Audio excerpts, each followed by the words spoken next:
I talked about on the previous podcast about essence. This time I'd like to look at a technique that I've developed called sweeping.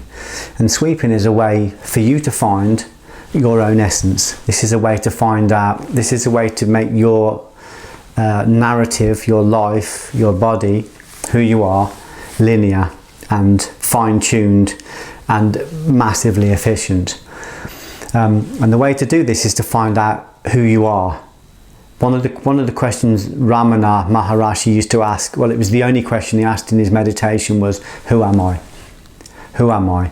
If you want to extend that, you can say, who is this body? Who is this sensual body?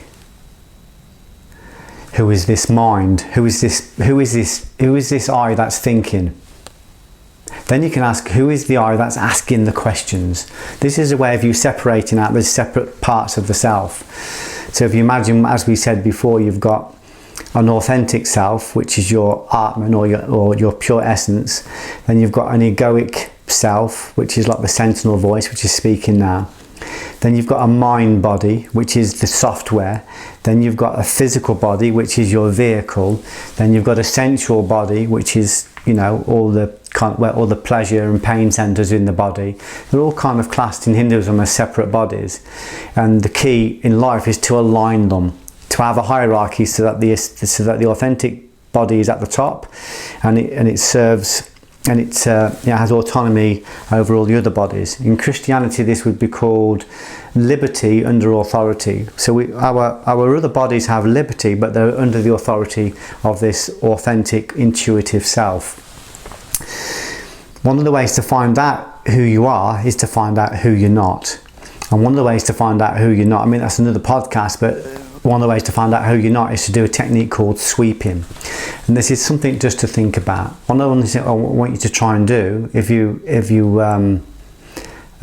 interested in looking at this, is to just do a sweep in your mind of all the people that you know, your closest friends, starting with yourself. Imagine yourself in the mirror, or just sweep across your own identity, and then sweep across your wife and your children, and sweep across your friends and your family, then your influences, and then people outside the influences, you know, people that you've seen on television. And as you sweep across these, just feel. So if I suddenly hit Joe Bloggs and I get a pilot light of anger, aggression, jealousy, fear, then the correspondence between me and him is that he's teaching me something. So if I go across an identity and I feel an emotion, a negative emotion, this is what Swedenborg called the law of correspondence.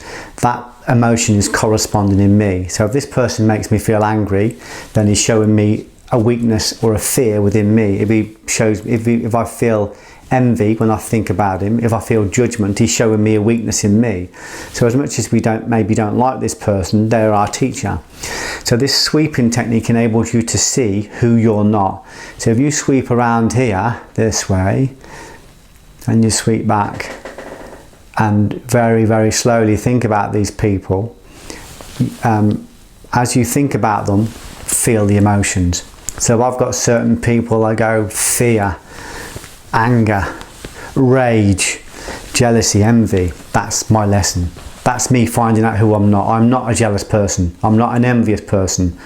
The soul cannot encapsulate anything like that. The soul is pure. The authentic self. All of those emotions are mind emotions. They're all bits of shadow on the film that projects our life, and we need to cleanse them off. So we find out who we're not by doing the little sweep. And so we think about all these different people. This person here, I don't like this person because he's full of self-pity. That's corresponding in me. There's something self-pitying in me. Come to this person, I don't like this person. I remember watching this guy on television, this film critic, and I said, I don't like this person. He's fucking trashing people's films, he's trashing people's lives. It makes me feel very angry. Anger, of course, is just fear. So Sharon looked at me and said, what is it about this man that's corresponding in you? And I thought, oh yeah, that's true. So I started to work on that. I started to realise that this man represented everyone in the world that had criticised me, everyone in the world that attacked me. He was really showing me my own insecurities. He was showing me a part of me that was a lie, a part of me that wasn't real. So I started to work on that. And then it was a couple of years later, I watched this guy on television again. I said, oh, that guy's on television. I said, hasn't he changed? He's so nice now. He's really gentle. There's a gentleness about him. And Sharon started laughing. He said, he hasn't changed at all. He's no different. You've changed. So we can deliberately do this. We can deliberately work on this technique. We can deliberately look at ourselves. First of all, we sweep across ourselves. Just sweep across our own personality. Are there parts that jump out that we don't like, that we judge? You know, where we feel angry just naturally, where it's just there. Sweep across our closest family. You know, what's jumping out. The moment it jumps out, it's nothing to do with them. Don't kill the messenger. It's to do with you.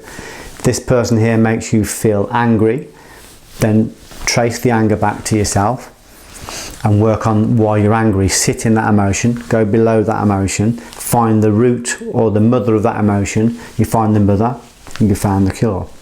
So you can do that with everyone. And when you do this, you find out exactly who you're not. Equally, you can go across and sweep across people and you get aspiration, inspiration, encouragement, love.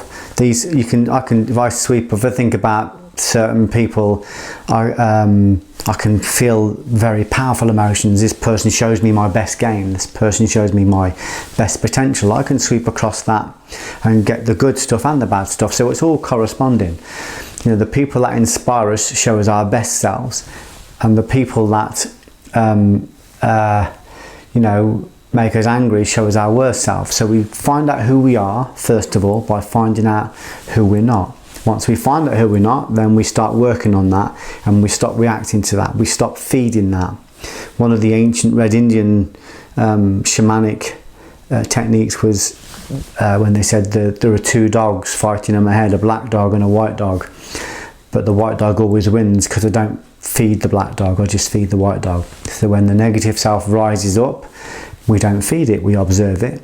And we just process it. We don't give it any sustenance at all. If you take the oxygen away, you take the life away. And we can do that with any part of us that's not us. So eventually we just have this beautiful alignment with all our 5 bodies. So in the end, there's no 5 bodies, there's no hierarchy, there is just a spontaneous, authentic self working through this physical, sensual mind vehicle. So, you know, and once you get that, you realise that everybody's your teacher. Everything's your teacher. You go out into the woods, the tree is a teacher. The way the insects live is a teacher. The people in your life, especially the people that bring up negative emotions, they're your teacher. If you're feeling judgmental and you're feeling very angry and very vitriolic, you only have to take a basic look at psychology to recognise that's just about you. It's either projection or it's transference or it's reaction formation. All of these things are about us. So when we criticise other people, it's just telling other people who we are, what our fears are. When you can look at people and feel no judgment, and you can just observe, then you know you're clear of it. When you can get to a point of compassion for other people's dreams, where they're in a negative dream, then you're in a very, very powerful place. So try that. Try just sweeping across the people that you know and the people that you're influenced by, and see what emotions come up. I own the emotions. Identify the emotions. Don't be distracted by them. Most people end up being distracted out there. This is about you coming in, working on you. This is about you being linear. Imagine that you're going on an expedition. You only take the things that are absolutely, unequivocally necessary. That's what this is. We just need the stuff that's necessary. We need the stuff that functions beautifully. Only 20% of what we do creates 80% of what we get. So we've got to identify that 20%, just consistently work on that. And then the rest of the time, of course, leaves us loads and loads of time to eat cake and have tea.